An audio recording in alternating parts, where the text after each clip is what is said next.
नमस्कार। शोमरतोड़ी एनालिसिस में आपका स्वागत है।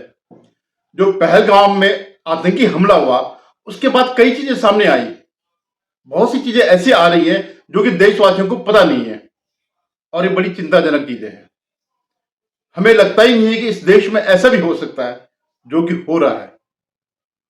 अभी तक तो हम ये समझते थे कि कांग्रेस ने जो है वक्फ के जरिए, वक्फ बोर्ड के जरिए, वक्फ बिल के जरिए जो है भारत का इस्लामीकरण करने का प्रयास किया और एक उनकी नीति थी भारत को एक इस्लामिक राष्ट्र बनाने की।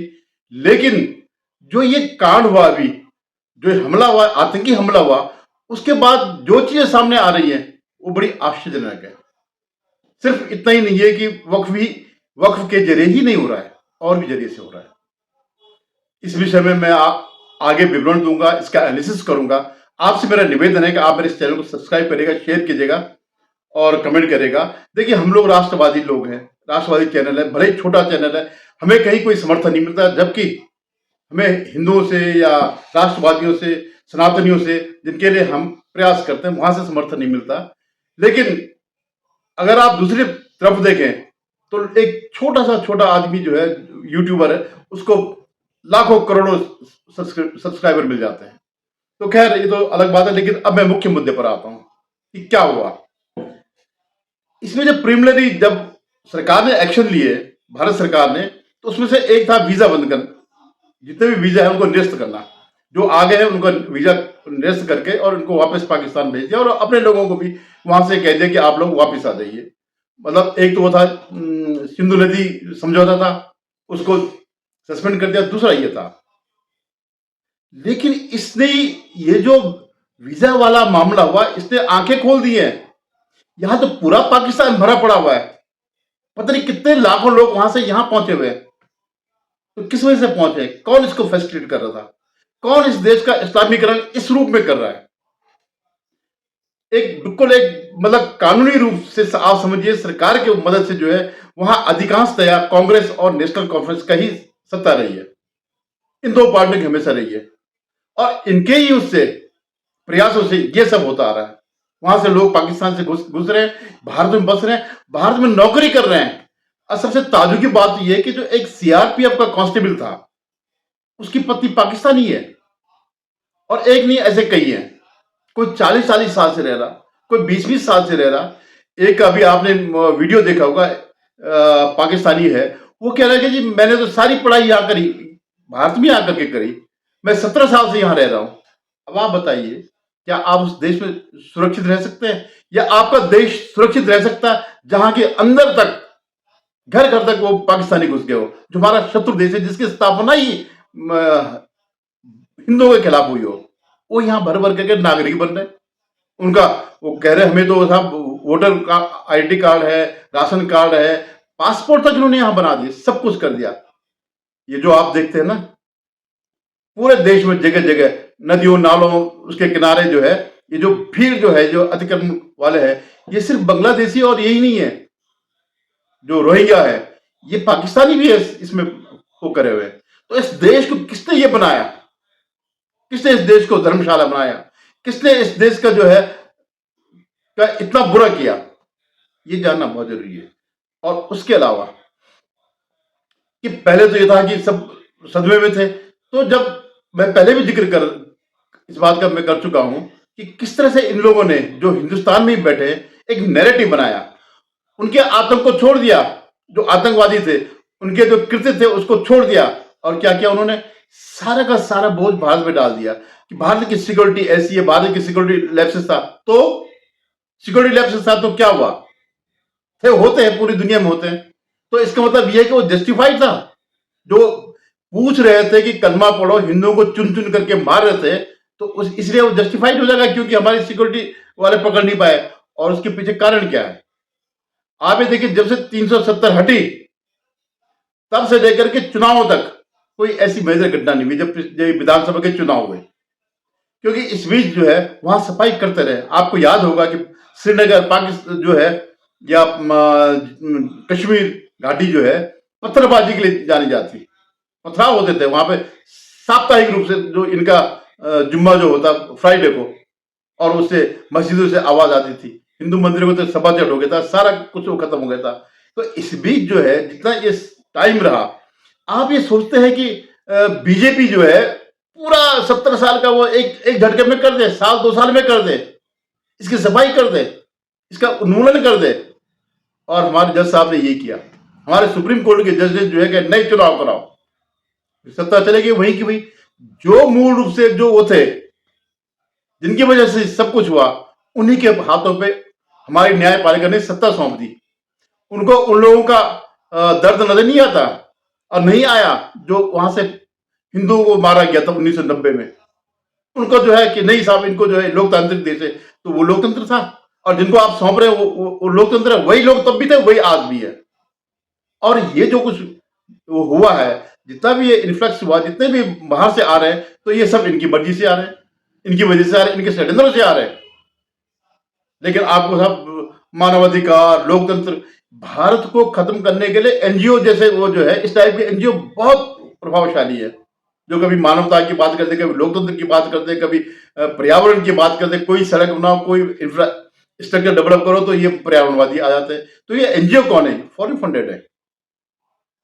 तो मैं ये कह रहा हूं कि अभी तक हम सिर्फ यही सोचते थे। अब देखो नैरेटिव कैसे बनाया। मैं भी एक डिबेट देख रहा था इसी विषय पर।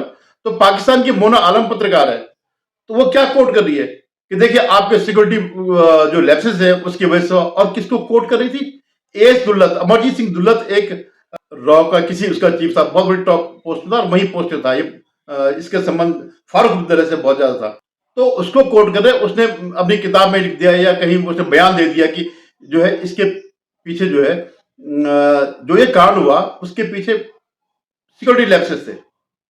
अब आप बताइए, सिक्योरिटी लैप्सेस थे तो क्या उनको इनवाइट किया है कि तुम सिर्फ हिंदुओं को मारो? ऐसे ही जैसे यहाँ अखिलेश के वहां पर जाते हैं, नेहा सिंह राठौर के जो यहाँ पर बयान होते हैं, वो इस तरह बच जाते हैं। और अभी बचे, जब एफएटीए की वो बात हुई तो इसको ग्रेट नहीं, जब संयुक्त राष्ट्र संघ में जो इनका वो फ्रंटियर वो करके जो जिसने वो किया रेजिस्टेंस फ्रंट करके जो जिसने ये अटैक की पहली जिम्मेवारी ली, तो बाद में भले इन्होंने कहा कि नहीं उसने नहीं किया, लेकिन ये अब इन्हीं बयानों की वजह से, कांग्रेस पार्टी के बयानों की वजह से, अखिलेश के बयानों की वजह से, जो यहाँ पर एएस दुल्लत जैसे वो थे जो रॉ के चीफ था शायद, हाँ, उनके बयानों की वजह से। और भारत में तो आप देख ही रहे, वो कांग्रेसी कह रहे कि साहब इतना कोई आतंकवादी पूछेगा थोड़ी धर्म, ये देखिए आप। और इस वजह से वो आतंकी उससे बाहर निकल गया उस संगठन, ताकि वो फर्दर करता रहे। अब नैरेटिव कैसे बनाते हैं? एक जो वो है, जो ज्यादातर पति पत्नी गए थे, यंग कपुल गए थे, तो उसमें से एक हरियाणा का जो है एक नेवल ऑफिसर था, विनय नरवाल। तो उसकी पत्नी जब पहले बयान आया तो जो हुआ सबने वही बताया कि उन्होंने पूछा तुम हिंदू हो या मैं तो मुस्लिम हो कि नहीं हो, तो उसने कहा नहीं है, तो उसने जाकर के गोली मार दी सर पे। सबके साथ यही हुआ। लेकिन अब जब पत्रकारों ने पूछा उससे, तो ठीक है, कोई अब ये नहीं कहता, तो उसका एक बयान है कि नहीं हम नहीं चाहते हिंदू मुस्लिम का वो हो। लेकिन वो बात तो तब भी सही है, वो कह रहे कि इसकी जांच हो, लेकिन ये बात तो कहीं नहीं हटी ना कि वो उन्होंने हिंदू जान करके नहीं मारा। लेकिन उसके इसी बयान के एक लाइन को कि उन्होंने कहा कि साहब हिंदू मुस्लिम का जो है माहौल नहीं होना चाहिए, तो सभी कहते नहीं होना चाहिए। लेकिन एक तरफा है क्या? जितने भी इसमें जो आतंकियों को जो वो मिला, लोकल सहायता मिली, वो उनकी ही मिली। एक महिला है, एक एक कपुल था, टेकी है, आईटी का था, यूपी का, शुभम द्विवेदी।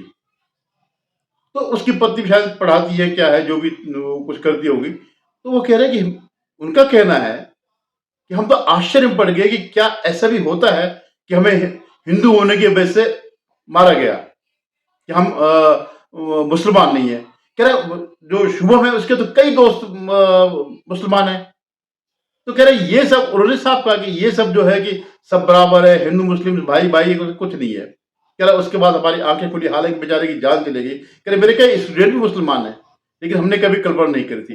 तो ये हमारा जो है ना, ये हमारा वो है, हमारे हिंदुओं के उसमें हम कई इस बात को नहीं सोचते, लेकिन उनके दिमाग में है, उनके दिमाग में, क्योंकि इस देश का बंटवारा ही इसलिए हुआ कि मुसलमान हिंदुओं के साथ नहीं रह सकते हैं। ये कोई एक घटना नहीं। आप ये देखिएगा, हर शोभा यात्रा पे क्यों पथराव होते हैं? जब हिंदू कोई निकालता है, हर हमारे किसी त्योहार पे क्यों ये पथराव होते हैं, आगजनी होती है? क्यों? उनके अंदर एक घृणा है। वो भारत में रह रहे हैं, हमारे पॉलिटिशियन की वजह से रह रहे हैं, तो इसका तो हमारा कोई कसूर नहीं है। तो मैं जो हिमांशी है नरवाल, तो उसको सारे वामपंथी जो है उठा रहे हैं, कांग्रेसी और वामपंथी पूरे सोशल मीडिया में वही घुमा रहे हैं। इस जो ऐश्वर्या द्विवेदी है, उसका वीडियो कोई नहीं शेयर कर रहा। और मैं बताऊं, सिर्फ इसके लिए मुस्लिम इतने दोषी नहीं है जितने दोषी कांग्रेसी और ये जो लेफ्ट का सिस्टम है, इकोसिस्टम। आप नहीं जानते होंगे, इनका एक ही वो है कि भारत के टुकड़े टुकड़े किए जाए। जैसे बाल्कान प्रदेश है, वहां जगह जगह भाषा क्षेत्र और इस नाम पर उसके पहले चेकोस्लोवाकिया, यूगोस्लाविया इस टाइप के होते, अब उनके टुकड़े टुकड़े हो गए। तो यही जो कांग्रेस चाहती है कि साहब जैसे तमिलनाडु अलग, तमिल भाषा के नाम पे, बंगाल भाषा के नाम पे, साउथ के नाम पे, नॉर्थ के नाम पे, तो जो ये कम्युनिस्ट हैं, ये तो इनका शुरू से ही ये रहा। वो तो कहते राष्ट्रवाद, राष्ट्र कुछ होता ही नहीं है। लेकिन ये लोग ठीक है जो टॉप पे बैठे हैं, लेकिन जो इनके जो वो है पैदल सैनिक जो नीचे हैं, गांव में, कस्बों में, शहरों में, वो इनके जाल में फंसे हुए हैं। वो यही समझते हैं कि हाँ जो कुछ वो कह रहे हैं सही है। और आज कई बार व्याख्या अगर आप उनसे पूछेंगे, अगर आप पूछेंगे किसी भी जो अपने को साहित्यकार लिखते हैं और मानवाधिकारवादी कहते हैं, और जो जो भी ये कहते हैं, उनसे पूछे मोहल्ला क्यों हुआ था, तो उसका एक ही जवाब होता है, क्योंकि वहां पर जो है जमींदार हिंदू थे और जो किसान थे वो मुसलमान थे, इसलिए उन्होंने विद्रोह करके वहां इतना हिंदुओं का नरसंहार कर दिया। उनसे पूछा भाई कश्मीर में क्यों भगाया गया, कि वहां के जो बिजनेसमैन है वो हिंदू थे और जो वर्कर थे या वहां की आम जनता वो मुसलमान है और उसका शोषण करते थे। तो ये इनकी थ्योरियां है। ये कभी भी कुछ हो, जैसे अब इस बार थ्योरी हो रही कि नहीं साहब ये हिंदू मुस्लिम के आधार पर नहीं था। तो ये जो छोटे छोटे प्यादे हैं, जो ये पैदल सैनिक जो है ना, शहर शहर में जो पड़े हैं, इनको पता ही नहीं चलता कि हम किस उसमें चल रहे हैं, हमें किस तरह से जो है वो किया गया। इवन जो है आपको, जो मैं आज भी देखता हूँ, युवा पीढ़ी वही पढ़ के आगे आई है जो एनसीईआरटी में इन्होंने लिखा है, हिंदुओं को जो है वो करने का, अपमानित करने का, और मुगलों को, इस्लामी आक्रांताओं का उनका वो करने का। वो तो ये मानने को तैयार नहीं है। ये जो इस्लामिक आक्रांता है ये विदेशी है। वो तो कहते हैं ये साहब 6 पीढ़ी से ही रह रहे, औरंगजेब के लिए कह रहे थे। अगर 2 पीढ़ी तो अंग्रेजी में रहे, फिर तुमने अंग्रेजों के खिलाफ क्यों वो किया, क्यों देश छूटा? इस तरह से ये जो है माइंड वॉश किया जा रहा है। तो ऐसे एएस अभी आपने देखा, चरणजीत सिंह चन्नी जो पंजाब का वो था चीफ मिनिस्टर रहा कुछ टाइम के लिए, वो कह रहा है कि साहब जो पहले भी जो घटना हुई बालाकोट क्या था जो भी था, जिसमें सीआईएसएफ के 40 लोग मारे गए थे, कि उसके आज तक प्रूफ नहीं मिला कि कहां से आया, उसे कोई नहीं पकड़ा गया। जबकि संसद में पाकिस्तानी कह रहे कि हमने किया, भारत में नहीं है, और ये कह रहे कि हम वो करेंगे, समर्थन देंगे सेना को, ये देश को। क्या क्या नहीं करे तब से कि मोदी का है, मोदी का, तुम्हें क्या लेने देना मोदी का है? मोदी कुछ कर ही रहे ना, या ऐसे ही जो इतनी रोज के रोज मीटिंग कर रहे हैं, क्या तुमसे पूछ के करेंगे वो, या तो तुमसे सलाह लेंगे, या तुमको बताएंगे ताकि तुम जाकर के बता दो वहां जाकर के? तो ये बड़ी खतरनाक स्थिति है। मुझे बड़ा ताज्जुब हो रहा है कि इस देश में इतने लाख मुसलमान कहां से आ गए, जो यहां से अपना टुकड़ा लेके चले गए, वो फिर लौट के आ गए फिर टुकड़ा करने के लिए। देखिए बहुत सीरियसली हिंदुओं को समझना चाहिए, चाहे कोई हमें सांप्रदायिक कहे, कुछ कहे, लेकिन ये जो सच्चाई है इसको नहीं भूलना चाहिए। सोचिएगा। धन्यवाद।